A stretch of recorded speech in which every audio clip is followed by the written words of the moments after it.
What up, guys? Welcome back to my YouTube channel. I am Matt Wyatt, and today I'm going to be reviewing the new film called Scream 7 that is written and directed by Kevin Williamson, the man who gave us the original Scream movie that worked with Wes Craven on the film. It was credited as a screenwriter. He was credited as a screenwriter for Scream 1 and 2. He did 4, and he was labeled as an executive producer for Scream 5 and 6. And when I found out that the studio hired him on to write and direct the 7th installment of the franchise, I was so on the fence. I was very skeptical. I feel like that this is going to be another red flag from a guy who has barely had any directing experience to come in and direct an existing IP that they worked on as a writer or producer. And if there's been so many red flags that have happened many times before, like for instance, X-Men Dark Phoenix. Look how that turned out, and it turned out to be a pile of staker. Yeah, sure, Kevin Williamson had a directing experience. He had directed one movie that came out in 99, Teaching Mrs. Tingle, which nobody has remembered, and that movie got completely forgotten, and it wasn't as well received from critics anyway. And that's the only time he had any experience. And for him to come in and direct this existing IP, I think it was a big mistake.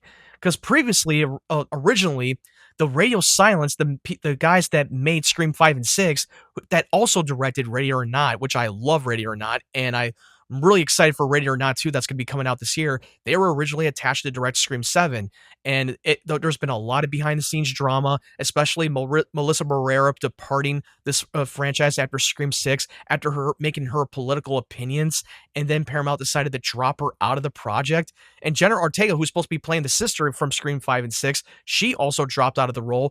It might have something to do with scheduling conflict because she was shooting Wednesday Season 2, but at the same time, it was probably the reason why she left was because of Melissa Barrera, that she was not going to continue without her. So she dropped out of the project. And the director's Radio Silence, they were originally supposed to do Scream 7. They had an idea where they wanted to go, and they dropped out.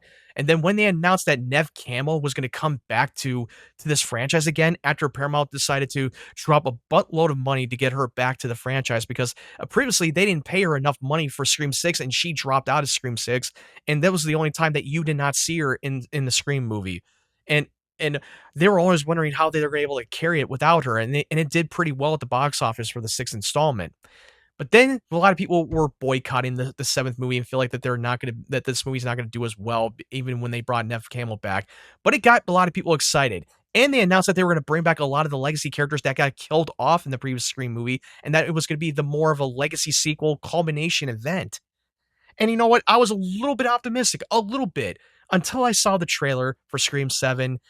And I will say that I was not too crazy about it. I feel like that there's going to be a lot of red flags written all over it, especially when you're bringing back Matthew Lillard, who played the secondary killer in the original Scream movie, that played Stu Macher.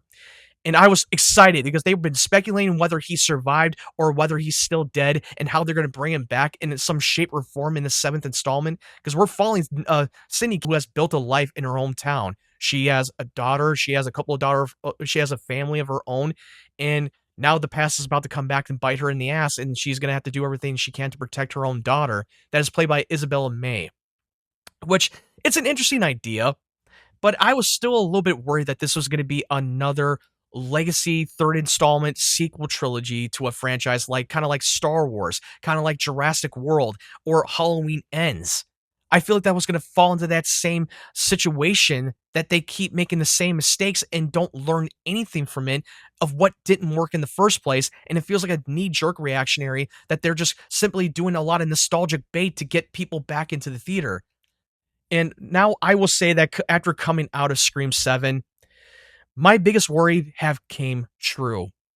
It did. This movie was completely pile of dog shit. Pardon my French, but it was, in my opinion. Now, let me get into some of the positives, and I'll get that out of the way first before I go into my negatives. I will say that the kill counts were very creative. It was very gnarly and extreme. I enjoy that. It was very entertaining to watch.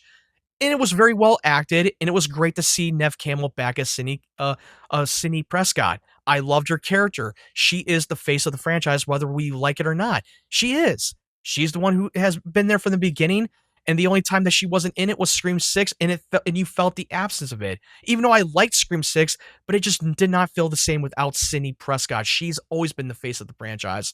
And when she was in Scream 5, it was basically passing of the torch to the new characters after Scream 5, and they were treating this as more like the Star Wars Legacy sequel trilogy. And I will say that it was decent acted. There's some good, well-directed cinematography, but not the best. But that's my only thing I can think of right now. And it was great to see Courtney Cox is back as Gale Weathers. I liked her banter between her and Sidney. That was the only good stuff that I liked about the movie. Now, for my negatives, the writing was completely crap because they've been saying it for a while before they started making it that there have been a lot of crazy rewrites, even as they were making the movie. And how they were going to bring back the dead legacy characters that we knew from the previous 6 Scream movies. How they're going to do it, how is that even possible? Is it going to be a flashback? Is it going to be an AI generated to screw with Cindy and completely torment her about her past? It's like, how are you going to make it work? And there's been so many missed opportunities that they've handled Matthew Lillard's character of Stu. How they've handled him, you're going to be very pissed off of how they handled Stu. They had a great opportunity to bring him back to the franchise and how they're going to make it work and how he's going to be the main antagonist of the story. And how they've handled him was completely fucking terrible.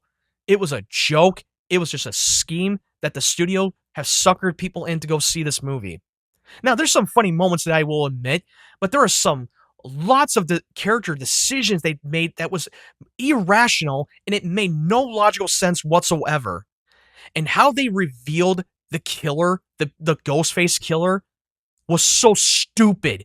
The third act is where they fucking dropped the ball. I was so pissed off. It had my head scratching, had my eyes rolling. I looked around and was like, what am I watching? This is a fucking Scooby-Doo? This felt such a Looney Tunes in the third act finale. And the killer's motivation was so ridiculous. It was stupid. It was weak. It was pointless. It made the first 2 acts even worse than it was already. And the characters, the supporting characters, I will say felt very one note. I couldn't care less about them whatsoever. They were terrible. They were poorly written. The pacing felt very off. And the 2 characters that were in Scream 5 and 6, the new characters that we've grown to, the characters Chad and Mindy, Mason Gooding, and Jasmin Savoy Brown, they were completely, utterly useless throughout this whole movie. They felt very one-note character that if you taken them out, it would not have changed any of the outcome of this movie whatsoever. I didn't like any of the supporting characters. They felt very boring and dull. And even Isabel May, that's playing Sidney Prescott's daughter, was completely boring and completely generic. She's a character that just wants to follow in Sidney Prescott's footsteps and actually become a fighter and a survivor like her to prepare her for the worst from any copycats of Ghostface killers that tries to follow the legacy of this whole stab movie and survive. But it plays the whole trope of Sidney Prescott being the overprotective mother and how much she has to prepare her for the worst. And it does play out decent for the most part, but the execution felt very flat. I didn't care about the daughter whatsoever. She annoyed the shit out of me, and her character was so wooden. I was not enjoying the banter between her and Sidney. I thought she was so generic as hell that I did not give a shit about her whatsoever. The writing was very poor. It was so obvious that there was a lot of rewrites and there's a lot of crazy creative decisions they did behind the scenes. And I'm sorry, this is the first Scream movie that felt very lazy. This is the first Scream movie that is the worst of the franchise. You think Scream 3 was the worst? Watch Scream 7. It's going to make Scream 3 look like a Citizen Kane. I don't give a shit what everybody else says about Scream 3. Say what you want about that film, but at least it had an impact to the third act finale. Sure, there were a couple of lots of decisions that were very irrational, but at least they try to find a way to execute it in the third act and that it impacts the story better. This one did not. It felt very empty, soulless, lazy as fuck. I'm sorry if I'm going on a rant because I'm very pissed off of how they executed this movie. Now, I will say overall, this is one of the worst movies I've ever made, and it's the worst of the Scream franchise. And if you're someone out there that is a fan of the Scream movies, my personal opinion, I don't recommend you should go and rush out to see this in theaters because you're going to be very disappointed. But look, I may be one of the people that hated the movie, There may be some people out there that really enjoyed it, because I've seen a lot of people that were having a good time and laughing their ass off, and some of them had a good time more than I did, even though I don't know why, but it is what it is. And right now, it's already tracking well at the box office opening. It made like 64 million on opening weekend, and it made 94 overseas on a $45 million budget. So it seems to me that this movie is going to be very profitable, and that Paramount is going to move forward with Scream 8. Now, if they do Scream 8, I hope that the next movie will be a vastly improvement over this movie, and hopefully that they can get back on track and learn from their mistakes. But I'm not that very enthusiastic that they're going to make a better movie for the next one. I feel like that this is going to be like a milking in cash grab, run out of the mill sequel every installment. That's one of my biggest fears. This movie is literally The Rise of Skywalker meets Jurassic World Dominion meets Halloween Ends. That's what it felt like. And that's what I feared it would happen, and it actually came true, unfortunately. But anyway, that's my thoughts on Scream 7. Look, I want to be optimistic for the next franchise, but it's one of those movies that the franchise kind of needs to die down, because the more they keep making it, then the more of the quality dips down. And I have a feeling that that's where the direction is heading. I feel like they should have ended after Scream 5. Even though I like Scream 6, don't get me wrong, Scream 6 was a decent movie, but I feel like it should have ended after Scream 5. I feel like it was a perfect end for the legacy characters, especially Neve Campbell's Sidney Prescott. And I love Neve Campbell. I think she's a wonderful human being. She's a wonderful actress. I love her in the franchise, but I just was so heartbroken that she got a crappy material. But you know what? It didn't matter for her, because she got a buckload of money to come back to do this in the first place. So that's a big win for her anyway. So I'm going to give Scream 7 a 3 out of 10. I know. That's how much I dislike this movie a lot. I have no desire to rewatch this movie again. I don't. It's unwatchable. There's some good entertainment moments, and there's some small redeemable qualities, but it just wasn't enough to save the movie. Especially when you get into the third act finale, it completely shits the bed very quickly, and it becomes unwatchable, and it makes the film even worse, in my opinion. But anyway, that's my thoughts on Scream 7. What did you think of Scream 7 for those of you who have seen it? Let me know your thoughts in the comment section below. If you like this movie, I respect your opinion. It's all subjective. Just because I don't like it doesn't mean you have to not like it. I'm just telling you that I hated the film, and it is the way it is. I wish I liked the movie more than I did, but apparently it didn't do it for me. But you might like it. Who knows?